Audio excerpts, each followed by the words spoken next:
My skin felt like wet paper as a cat with metallic scales watched me. It stood on the bed, a creature of polished iridescent plates that clicked softly with each micro. Movement, the sickly peach glow of the room, the color of raw, exposed skin, made its scales shimmer like oil on water. I tried to pull my arm away, but the blueprint was fused to my forearm. It was my brain drawn in ink that smelled like rust and old blood. The sound, wet parchment tearing. I ripped it free, the paper tearing with a sound like a dry lung collapsing. My forearm bled ink. Black fluid that smelled of copper and regret. The cat, head tilted, scales clicking like a hinge. Its eyes were chips of obsidian. I kicked the door. Physical effort, knee buckles, skin tearing. My leg buckled as the skin on my calf split, revealing peach, hued muscle beneath. The air vibrated, param 11, drilling into my molars like a dentist.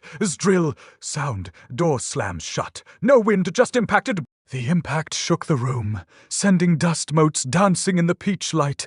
No windows, no vents, just the cat's heat rising param 25, making my teeth ache sharper with each pulse of the vibration. Physical action, paper, thin skin flakes off, revealing peach, hued muscle, param 15, asterisk, the wall was smooth, cool ceramic, but my skin flaked like wet tissue paper. Beneath the flaking layer, the peach muscle pulsed faintly, warm and alien. The cat licked its scales. Something sewed, metallic scrape on wood. The sound was like a key turning in a rusted lock. I turned, heart hammering against my paper, thin ribs. The vibration intensified, a deep hum resonating in my jawbone. The sound, dozens of whispering voices speaking at once, not in my ears, but in the marrow of my bones. They spoke in a tongue that tasted like salt, the same salt I felt when I glanced at the mirror earlier. I avoided mirrors since the first flake, but the salt taste had spiked when I caught my reflection, a face of peeling paper, eyes too wide. The cat padded forward, scales clicking on the floorboards. Each step made the air hotter, thicker. I could feel it in my throat, a dry heat, like breathing furnace embers. The vibration made my teeth vibrate, sound deep, resonant hum layered with brittle paper rustles. I pressed my back against the wall, flaking skin sticking to the ceramic. The peach muscle beneath felt alive, twitching, sensory anomaly, taste of salt whenever you look at a mirror. I forced myself not to look at the small, tarnished mirror above the dresser. The salt taste flooded my mouth anyway, sharp and metallic. I swallowed, the taste clinging like a curse. The cat stopped a foot away. Its scales reflected the peach light in shifting, oily patterns, whose sound metallic scrape on wood. It was moving closer. I tried to scream, but my throat was paper, dry. The vibration drilled deeper. Sound, door slams shut. No wind, just impact. The door had been shut for minutes. I hadn't even heard it close. My skin felt thinner, more fragile. I looked down at my hands. The paper was peeling from my knuckles, revealing peach muscle beneath. I remembered the blueprint, my brain drawn in ink. The blueprint on skin. I walked through the city streets, the blueprint crumpled in my pocket, smelling of rust. I found it on the pavement, not a map, but a drawing of my own skull, the lines like veins. Now it was on my arm, now it was tearing free. The cat's heat intensified, making the air shimmer. My teeth ached with the vibration. Sound, signature sound, per audio effect, a whisper in an unknown tongue. The whisper was in teat in the room. It was inside my head, the same tongue that tasted like salt. The bureaucratic system wants to file me. The thought surfaced cold and clinical. File. Like a document, like paper.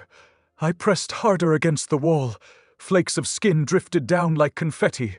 The peach muscle beneath pulsed. Color palette and visual style, sickly peacher. The room was drowning in it. The walls, the bedspread, the cat's scales. I looked at my arm again. The blueprint was gone, but the ink stain remained, a dark smudge on the paper skin, sound wet parchment, tearing. The sound echoed inside my skull. The cat's scales clicked as it moved. Thun sound, metallic scrape on wood. The air grew heavier, hotter. My knee buckled again, but this time it was from weakness, not impact. The vibration made my vision blur. Sensory anomaly, taste of salt. The salt taste was overwhelming. I closed my eyes, but the salt was in my nose, my tongue, my eyes. The vibration stopped. The silence was worse. The air was still, thick with the smell of rust and peach. The cactus heat was unbearable now. I could feel it in my bones. Hoof. The hotel room sealed itself. Hoof. The door had been shut. The windows were sealed. The vents were sealed. If I realized I'd never been outside this room, my skin had always been paper.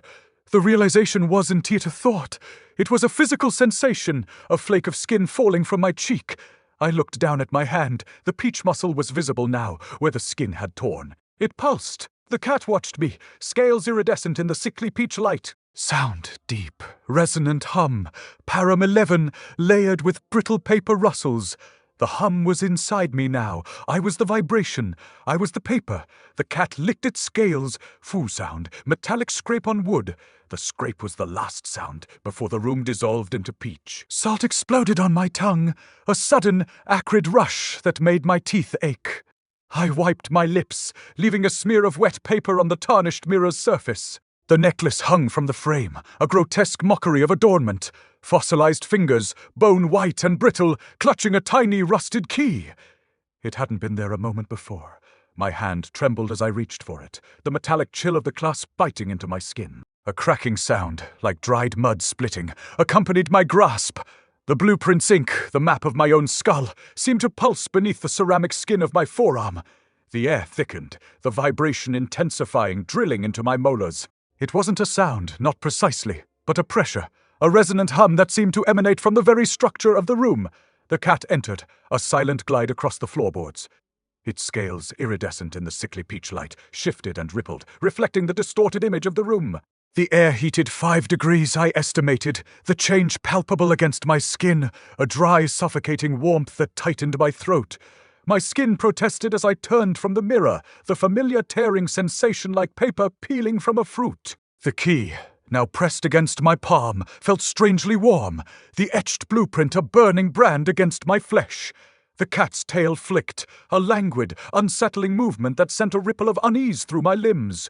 A hiss escaped its scaled throat, not a vocalization but a release of pressurized heat, like steam escaping a valve. The vibration resonated with it, amplifying the discomfort. I stumbled towards the dresser, the blueprint's image blurring in my vision. The smell of rust always present, intensified, mingling with the cloying sweetness of the peach-colored walls. I had to understand the key, had to know what it unlocked. My fingers bled, a thin inky blackness staining the paper skin, the fluid smelling of copper and regret. It wasn't blood, not really. It was ink, the blueprint's essence seeping into my being. The key's etching wasn't a map, not in the conventional sense. It was a face, my face, but not as I appeared now, peeling and fragile. This face was decaying, the features distorted, the skin stretched taut over bone, a grotesque caricature of mortality. The eyes were hollow pits, the mouth a gaping maw. It was a premonition, a glimpse of what was to come. A wave of nausea rolled over me, the salt taste in my mouth becoming unbearable. I dropped the key, the metallic clang echoing in the oppressive silence. The cat's obsidian eyes fixed on me, unblinking, calculating. It wasn't observing, it was assessing. A predator evaluating its prey. The vibration pulsed, a relentless drumbeat against my skull. I wanted to scream, to lash out, but my body felt leaden, disconnected. My movements were sluggish, as if I were wading through thick syrup. My gaze drifted to the floor, to the pattern of the wood grain. Each knot and fissure seemed to writhe, to shift and rearrange themselves into mocking faces. The peach light intensified, bathing the room in an unsettling glow. I pressed my back against the wall, the cool ceramic a small comfort against the suffocating heat. The peeling continued, flakes of skin drifting down like morbid confetti, revealing the pulsing peach-hued muscle beneath. It felt wrong, fundamentally wrong, a violation of something intrinsic. A thought surfaced. Unbidden, unwelcome, this is what it means to be filed. A clinical detachment settled over me, a cold rationality that distanced me from the terror filed, like a document, like paper. The thought wasn't mine, I realized. It was imposed, a program running in the background of my consciousness. I fought against it, but the resistance was futile. The vibration intensified, a relentless pressure that threatened to shatter my skull. I closed my eyes, trying to block out the light, the heat, the sounds, but the sensations only amplified, burrowing deeper into my senses. The salt taste was overwhelming, coating my tongue, stinging my nostrils. I gasped for air, but my lungs felt constricted, filled with the same peach-colored dust that coated the walls. I could feel the cat's heat radiating against my back, a palpable weight pressing down on me. Then silence. A sudden, absolute silence that was more terrifying than any sound. The vibration ceased. The heat dissipated. The salt taste receded, leaving behind a lingering bitterness. I opened my eyes, expecting to find the room unchanged, but something had shifted. The air felt different. Thinner, somehow. The peach light seemed less intense, less oppressive. I looked down at my hands. The blueprint's image was gone from my arm, but the ink stain remained, a dark, indelible mark against the paper skin. I raised my hand, examining it with a detached curiosity. The peeling was accelerating. The peach muscle was becoming more visible, more prominent. It pulsed with a slow, rhythmic beat like a second heart. The cat watched me, its obsidian eyes reflecting the unsettling calm of the room. It licked its scales. There sounded a dry, rasping scrape against the wood floor, a scrape that resonated with a chilling finality, and then the room dissolved. Not violently, not abruptly. It simply dissolved. The peach light fading, the walls melting away, leaving me suspended in a void of nothingness. The key grated against the wall panel. A sound like bones scraping against stone. It wasn't a clean insertion. The metal caught, resisted, and then, with a shuddering groan of protesting gears, the panel swung inward. The vibration that had been a constant hum in my teeth sharpened, a physical pressure against my skull, but I ignored it. I died to know. The filing cabinet was unremarkable in its construction. Dull grey metal, the kind designed to be forgotten. Nightingale, Julian. The lettering was stamped, not printed, a bureaucratic coldness that resonated with the feeling of being filed. The cat, its scales catching the sickly peach light, padded closer, the sound a dry rustle against the floor, a whisper of displaced air. It didn't move to investigate the cabinet itself. Just watched, those obsidian eyes assessing, evaluating my fingers slick with ink and the phantom heat of the blueprint. Fumbled with the latch. It clicked open with a disconcerting ease. The first folder was thin, almost empty. A single sheet of paper, brittle and yellowed, lay within. It depicted a room, my room, but distorted, warped, the angles wrong. A sense of wrongness bloomed in my chest, a cold, nauseating certainty. I dropped the folder, the sound swallowed by the oppressive silence. The next folder was thicker. I pulled it out, the paper resisting, clinging to the cabinet as if reluctant to reveal its contents. It smelled of dust and something else, something indefinably organic, like dried leaves and old sweat. The skin on my shoulder where the blueprint had burned tore further as I wrestled it free. A fresh wave of heat pulsed from the wound, a raw, throbbing ache. The images within this folder weren't drawings. They were photographs. My photographs. Each one documented a stage of decay. My skin peeling, the peach muscle beneath becoming more visible. My eyes sunken, the irises fading. My posture stooping, my movements slowing. Each photograph was meticulously labeled with dates, times, and cryptic notations in a spidery script. Stage 3, disintegration. Stage 7, reduced mobility. Stage 12, cognitive decline. The cat let out a hiss, a rush of hot air that momentarily obscured my vision. It wasn't a sound of warning, but of satisfaction. It was as if it knew what I was seeing, as if it had orchestrated this grim procession. My stomach churned, the salt taste returning, coating my tongue with a gritty bitterness. I wanted to vomit, to scream, to lash out at the cat. But my limbs felt heavy, unresponsive. I slammed the folder back into the cabinet, the sound echoing in the confined space. The gears whined in protest, a mechanical lament. The next folder was identical, the next, and the next, each one a photographic chronicle of my slow, inevitable dissolution. The vibration intensified, a relentless thrumming that threatened to shatter my teeth. I felt a detachment bloom within me, a clinical observation of my own demise. This is efficient. Asterisk, I thought. Asterisk, the final folder. I pulled it out with trembling hands. It wasn't a photograph. It was a mirror, a small handheld mirror reflecting my own decaying visage. The peach light caught the peeling skin, the sunken eyes, the slack jaw. The cat padded closer, its scaled tail flicking, a languid, unsettling rhythm. It pressed against my leg, its heat radiating against my skin, a suffocating warmth. Then I saw it. Behind my reflection, superimposed over my own decaying image, was another face. Not my face. A face composed of countless fragments, countless pieces of skin, of bone, of muscle, a mosaic of suffering. The vibration peaked, a physical assault on my senses. The taste of salt was overwhelming, choking me.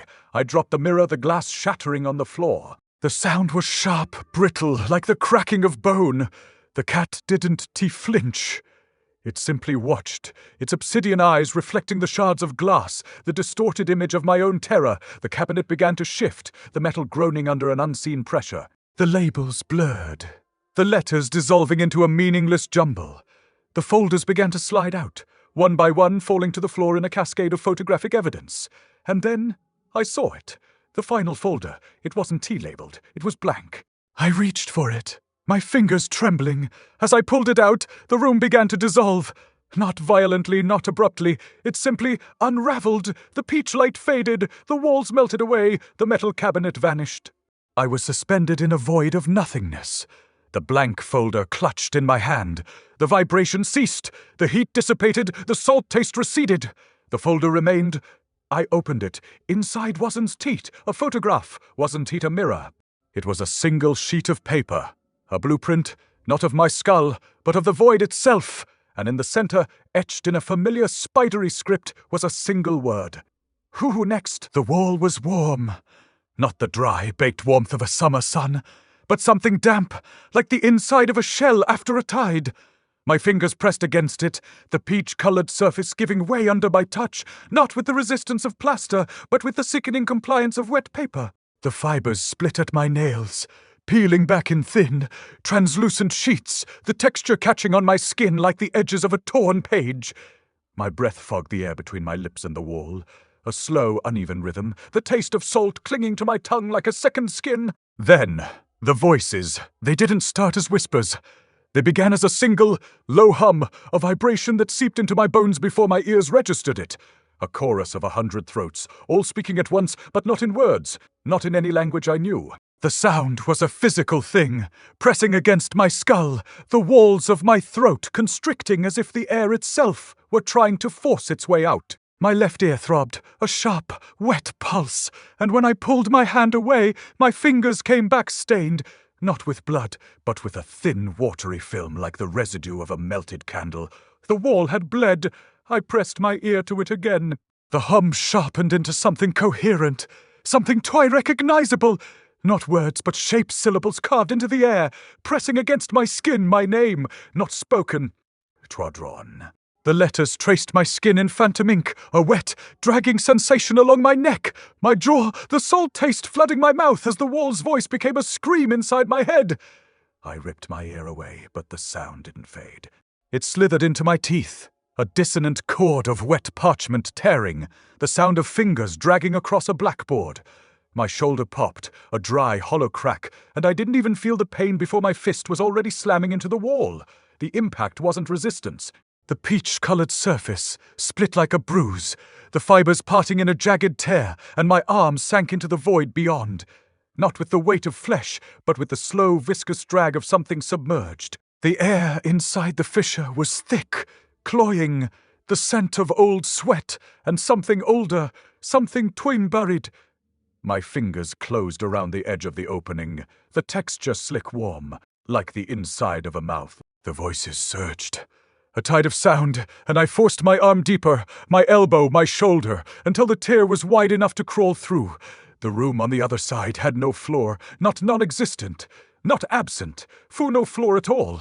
Just an endless drop, a yawning absence of support, the air below a shifting, pulsing dark. And beneath me, a sea. Not water, not liquid, a field of fingers, hundreds, thousands, a forest of pale, translucent digits, all pressed together, all breathing. The peach light caught them, the skin stretched thin over bone, the nails long and brittle, like the claws of something long dead. They pulsed in unison. A slow, wet undulation, the sound a chorus of wet parchment squelching, the texture catching on the air like the drag of a tongue across dry lips. The cat was there, perched on the lip of the void, its metallic scales catching the sickly light, the sound of its claws clicking against nothingness like the chime of broken glass. It didn't move, it didn't hiss, it just twin-watched, and beneath it, the fingers twitched. A single digit broke free from the mass, a pale skeletal hand rising from the dark. Then another, and another. The movement was slow, deliberate. The sound a chorus of wet suction like lips peeling away from skin. They didn't reach for the cat, they reached for the cat. The first one brushed my ankle. Not a touch, a pull. The skin there was already thin, the paper-thin layers of my flesh catching on the finger's rough, calloused surface. It didn't hurt, not yet, but the salt taste was back, a flood of it, copper and bile and something older, something poo-fossilized. The finger curled around my leg, the bones creaking like dry twigs, and I jerked back. But the others were already moving. A tide, a wave, a hunger. The cat let out a sound, not a hiss, not a growl, a full laugh, a dry, metallic chittering, the sound of scales clinking against empty space. It stepped back, not in retreat, but in invitation. The fingers surged, a wall of pale, grasping hands, and I stumbled forward, my foot finding nothing, my stomach lurching as the void swallowed my ankle, my calf, the salt taste choking me as the first fingers closed around my knee. I didn't scream.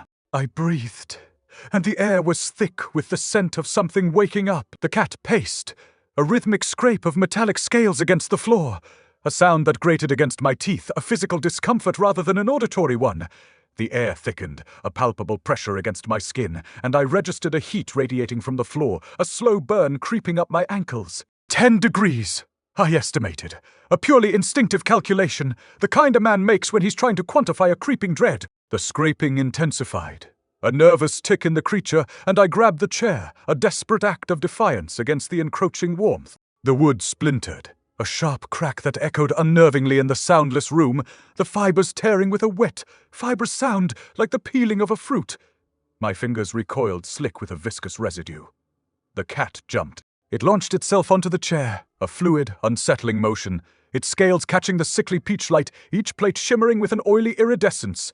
I kicked out, a clumsy, panicked movement intending to dislodge it. The contact was immediate and searing. My skin burned where it touched, a localized agony that stole my breath. The cat landed with impossible grace, its eyes twin points of obsidian fixed on mine. It was then I saw it. Not the cat, not the heat, but the object beneath its paws. A key, or what appeared to be a key. It was long and slender, fashioned from a dark, unfamiliar metal, its teeth intricately carved, almost organic in their design. As the cat settled, the key pressed into the floor, a faint hum resonating through the room, a vibration that rattled in my skull. The air shimmered, distorting the edges of my vision, the peach light fracturing into 1,000 fractured reflections. My jaws locked, a sudden, involuntary spasm, a protest against the escalating pressure. The key wasn't a key. It was a fuse. I knew it with a certainty that bypassed logic, a primal understanding that resonated deep within my bones. The cat was the spark. The metallic chittering escalated, a high-pitched shriek that pierced the silence, a sound that felt like needles driven into my eardrums. It wasn't laughter, not in any human sense. It was a release, a signal. The heat intensified, the floor radiating a palpable wave of energy. My arm buckled, the muscles spasming, the salt taste flooding my mouth, bitter and acrid. I stumbled backward, the room tilting precariously.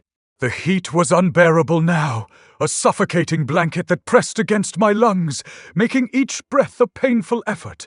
The peach light pulsed, a sickly rhythm that mirrored the throbbing in my temples. The cat watched, its obsidian eyes unwavering, a silent observer of my descent.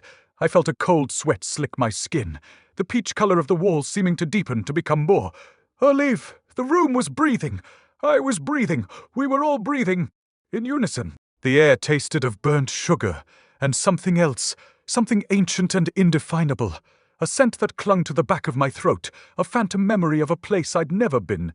My vision blurred, the edges of the room dissolving into a swirling vortex of peach and shadow. I felt a pressure building behind my eyes, a sense of impending collapse. I wanted to scream, but the sound caught in my throat, a strangled gasp. The cat's chittering intensified, a mocking chorus to my silent torment. It stepped back, not in fear, but in invitation, a subtle shift in its posture that signaled the beginning of the end. The fingers, the endless, undulating field of fingers, began to stir. The key was in my hand before I realized I'd moved. A reflex, a desperate grab. My fingers closed around its cold, slick body, the metal humming like a live wire against my skin. The cat's chittering cut off abrupt, a sound like a needle snapping, and its obsidian eyes widened, pupils dilating into vertical slits. It didn't recoil. It waited, scales flaring the iridescent plates, catching the peach light and refracting it into jagged shards. The air in the room thickened, a physical weight pressing against my ribs, and I tasted salt, the metallic tongue flooding my mouth. The moment I looked at the cat's reflection in its own body, a distortion of light on its scales, I yanked. The key screamed. Not a sound, but a vibration that tore through my bones, a high-pitched wail that split the air into shards. My teeth chattered, the sound grinding against each other like gravel, and my left arm, already half-rotted, the skin hanging in wet, papery strips, twitched violently. The cat hissed, a sound like steam escaping a broken pipe, and its body arched backward, scales clattering against the floor. I didn't think. I didn't twin breathe. I shoved the key into the door handle, the metal biting into my palm, and twisted. The door exploded, not inward, not outward. It unfolded, a wet, fibrous tear that split the wood into jagged teeth, the splinters curling like burnt fingers. The force of it sent me stumbling through, my boots crunching on something that wasn't floorboards, something fun-damp. My left arm dragged behind me, the tendons groaning, the skin peeling away in long, ragged strips, the underlying muscle glistening like exposed nerve. The pain was a distant thing, a background hum, drowned out by the salt taste in my mouth, the copper tang of blood. The hallway stretched before me, but it wasn't a hallway. It was a fuchsia loop, a perfect, endless spiral of peach-colored walls, the same sickly hue as the room behind me, the same texture smooth, almost toothy alive, pulsing faintly at the edges. The door to my left was already open. The same door I'd just torn through. The same key still jutting from the handle, the metal dripping something dark and viscous. I didn't turn back. I couldn't. My reflection stared at me from the floor. Not a mirror, not a surface. The entire hallway was a mirror, the peach walls rippling like water. My distorted image stretched across them, a wet, glistening thing that wasn't quite twipuish. The skin on my reflection was already peeling, the fingers of my left hand curling into something brittle, something pre-shelling. The salt taste hit me like a punch to the gut, a flood of brine that made my vision swim. I gagged to the sound wet and ragged, and my knees buckled. Then I saw Fiod, not my reflection, the Fu-Next-2 version of me. Standing behind the distorted figure, half hidden in the warped walls, was timed another me, or what would become me. The skin on its face was already splitting, the peach color deepening into something funra, the edges of its mouth peeling back to reveal teeth that weren't mine long. Needle-thin things arranged in a perfect, unnatural smile. Its left arm hung limp, the fingers curled into a fist, the skin flaking away like dead leaves. It raised a hand, the movement slow, deliberate, and the air shattered debris. A sound like glass breaking, like 1,000 voices whispering at once, like the mechanical twinkling hiss of something long dead turning over in its grave. The reflection Fitch, Mufti, the wet, peeling thing reaching for me, and I stumbled back, my boots slipping on the slick floor. The hallway twisted, the walls folding in on themselves, the peach light pulsing like a heartbeat, and I realized I was back in the room. The cat was gone. The key was still in the door handle, the metal dripping, the air thick with the scent of burnt sugar, and something tonte older, something that clung to the back of my throat like a memory I couldn't place. The floor was a mirror now, the peach walls rippling like water, and my reflection stood behind me, its mouth open in a silent scream, its fingers reaching for my shoulder. I turned. The next version of me was already peeling. I slammed my hand onto the mirror. It didn't shatter with a clean break, but tore like wet paper, the sound echoing in the room like 1,000 whispers suddenly released. My skin peeled back from my palm as if it had been burnt by an invisible flame, revealing muscle that pulsed with an unnatural light. The necklace around my neck throbbed in response, its fossilized fingers glowing like embers against my throat. Voices flooded into me through the wound, merging and multiplying until they were a cacophony of echoes, each one repeating the same phrase over and over.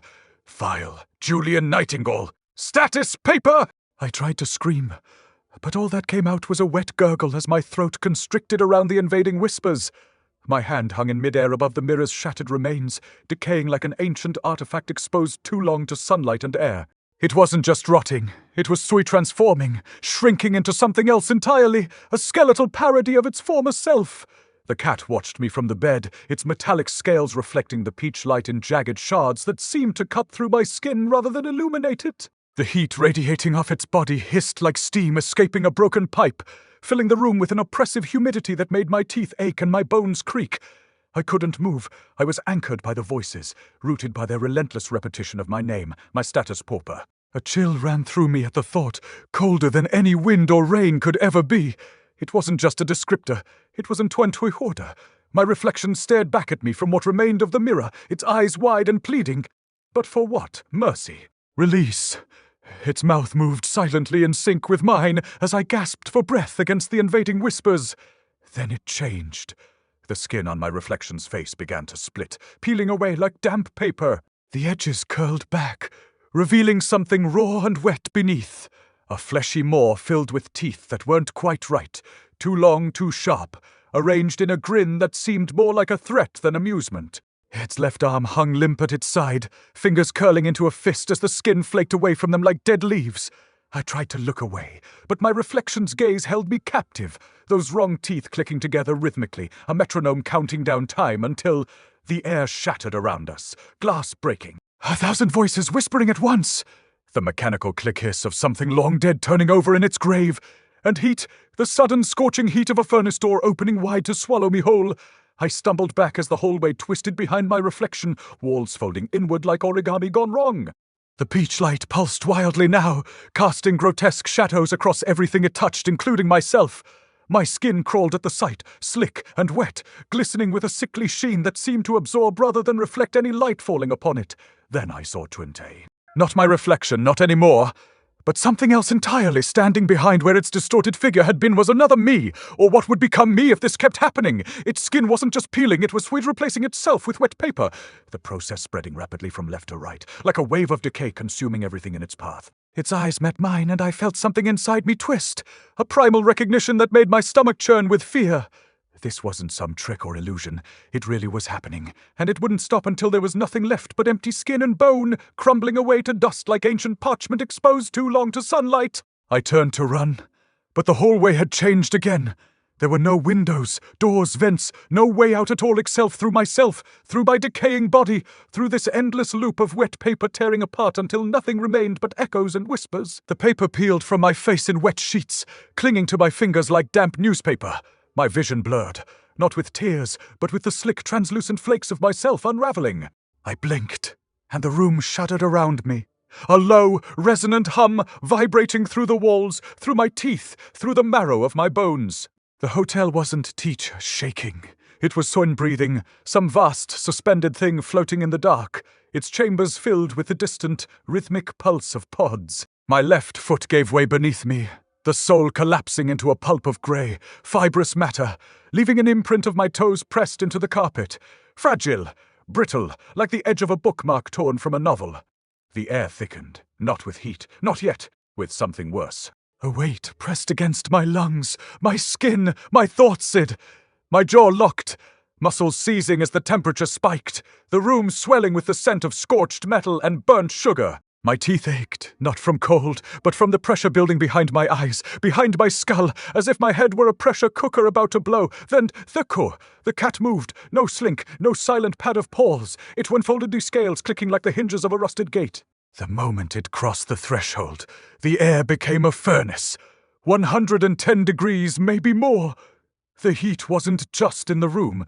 It was Sudi inside me, crawling beneath my skin, melting the last of my solidity. My breath came in ragged gasps, each inhale burning my throat. The necklace around my neck pulsed, the fossilized fingers pressing into my flesh like a brand.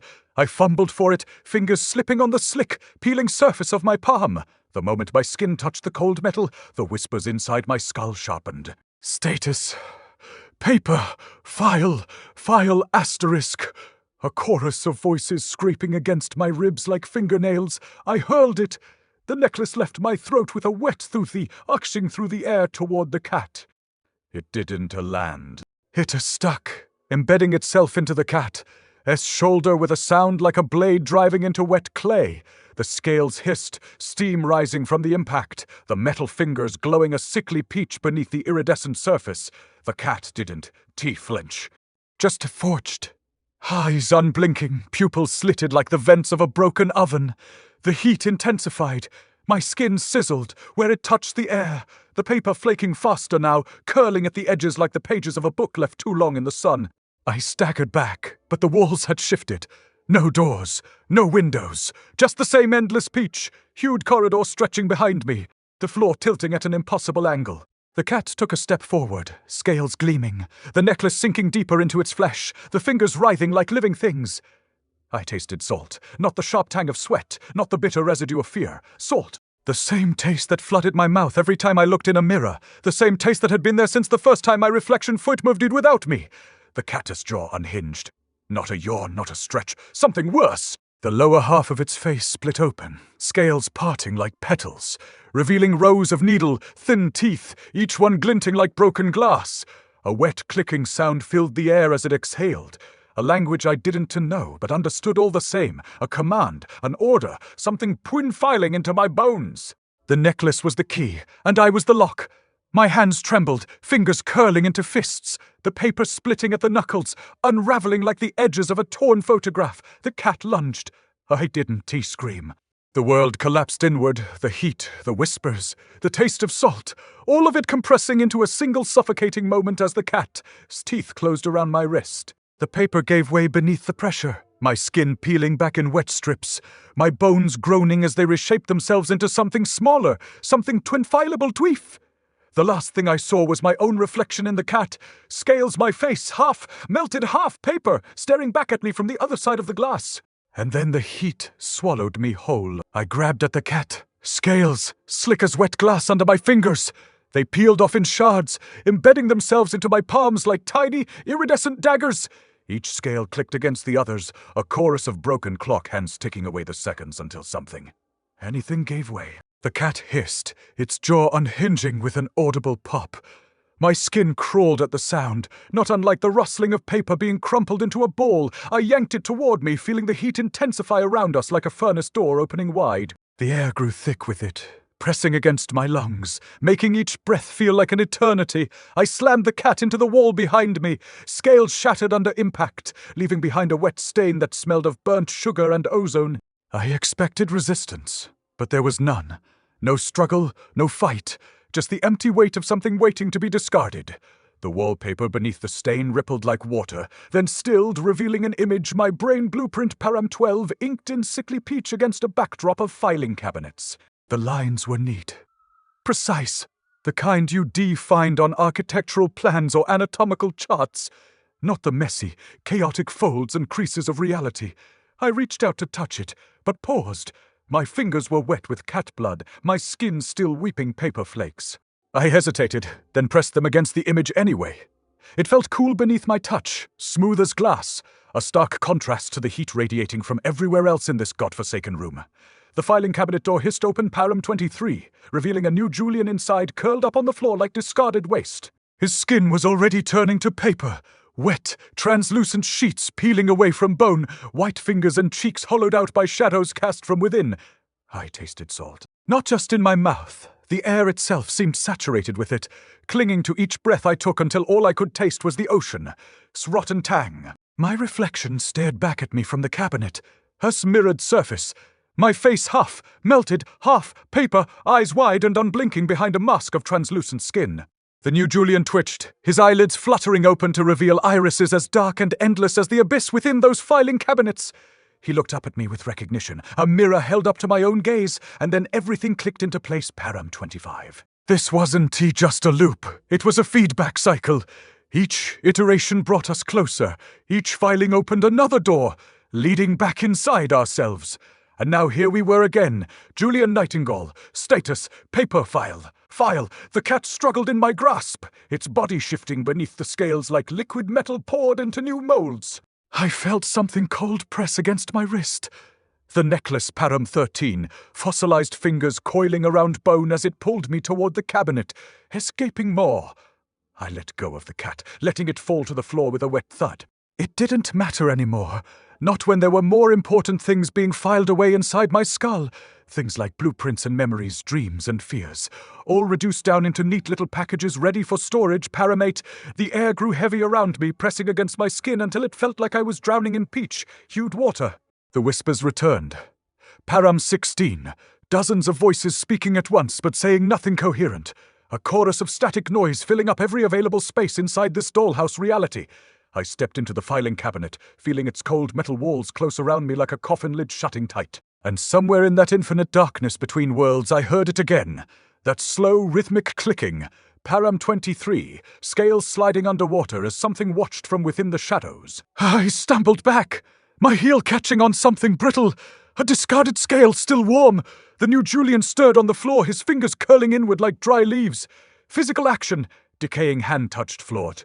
My own hand, the one I used to slam the cat against the wall, pressed down. It wasn't skin. It was paper. Wet, translucent paper, peeling at the edges where the scales had embedded themselves. The salt taste flooded my mouth. Not just a taste, but a flooded, as if my tongue had split open and the ocean had rushed in. I tasted it in my sinuses, in the back of my throat, thick and rotten like a drowned thing. Tortarum 14, salt taste flooded mouth. The cat padded toward the new Julian, scales clicking on the floor. Not the smooth click of glass, but the sharp, dry tink of metal against paper. Sound scales clicking on paper. Param 6 asterisk. Each step was a tiny hammer on my nerves. I turned toward the mirror above the dresser, the only surface that didn't feel like it was breathing. I looked in the mirror. Param 14 asterisk. My reflection stared back. But it wasn't me. My face was paper. The skin over my cheekbone had turned to a thin, wet sheet, revealing the faint, almost invisible outline of my bone beneath. The paper was stained peach, the same sickly color as the wallpaper, but thinner, tearing where I moved my eyes, fainting where face, skin now paper. Param 2 asterisk. I pressed a finger to my cheek. It didn't hurt. It crackled, like rice paper under a thumb. I could feel the dryness, the brittle resistance as the skin began to flake away. Sound whispering voices began. Param 16 asterisk. Not words, just a low, wet vibration, like 1,000 insects crawling inside my skull. It wasn't tea coming from the walls or the door. It was inside the salt, taste, inside the paper skin. The voices were the sound of the room itself decaying, the whisper of my own body turning to pulp. I heard them in my molars, a buzzing in my teeth that made the whole room vibrate. The air grew heavy, pressing against my paper. Eyes like a hand trying to pull me under. The necklace Param 13 tightened around my wrist, fossilized fingers digging into my bone. I felt the pull, cold and ancient, dragging me toward the filing cabinet door that had just sealed shut behind me. I turned. The hotel door. Hotel door slammed shut. Param 4 asterisk. Not a bang. A smooth, final twitherthud, like a lid closing on a coffin. The sound was identical to the beginning of Chapter 1. Exactly the same. Sound exactly as Chapter 1 began. I knew it before I heard it. The echo was already in my bones. The room didn't change. The peach wallpaper, the wet stains, the new Julian S. paper fingers curling on the floor. They were all the same, but the two-sound T was the same. The door had slammed shut the first time. Now it was slamming shut again. The loop was T, just a cycle. It was a foot cording. A broken loop playing back the same moment over and over. Each time the paper skin grew thinner, the salt taste thicker. I tried to move, to run to the door. But my legs were paper too. They crumpled under me with a sound like dry leaves snapping. I fell onto the floor, my cheek pressing against the cold, wet paper of the floorboards. The salt taste was everywhere now, coating my tongue, my throat, my eyes. I could taste the ocean in my mouth, the rot of the sea floor. Param 14, salt taste flooded mouth. It wasn't a metaphor. It was real. The room wasn't just peach. It was the color of raw, exposed skin. The wallpaper pulsed with it. The new Julian's paper face glistened with the same sickly hue. His eyes flickered open. The new Julian wokies. His irises were dark, but not empty. They held the same recognition I'd seen in the cabinet mirror. He looked up at me with recognition. His gaze wasn't fear. It was understanding. We were both paper now. We were both being filed. Sound. Exactly as Chapter 1 began. The door slammed shut. Not with force. With finality, the sound filled the room, vibrating through the paper floor, through my paper skin, through the salt in my mouth. It wasn't Tita sound anymore. It was the sound of the loop starting over. The first sound of Chapter 1. The sound I'd heard when I first woke up in this room with no windows, no doors, no vents. The sound that had been the beginning. Now it was the end. Now it was the beginning again. I lay there, paper skin cracking against the paper floor, the salt taste thick as blood in my mouth, listening to the sound that would play again and again and again. The only sound left in the world. The sound of my own skin peeling.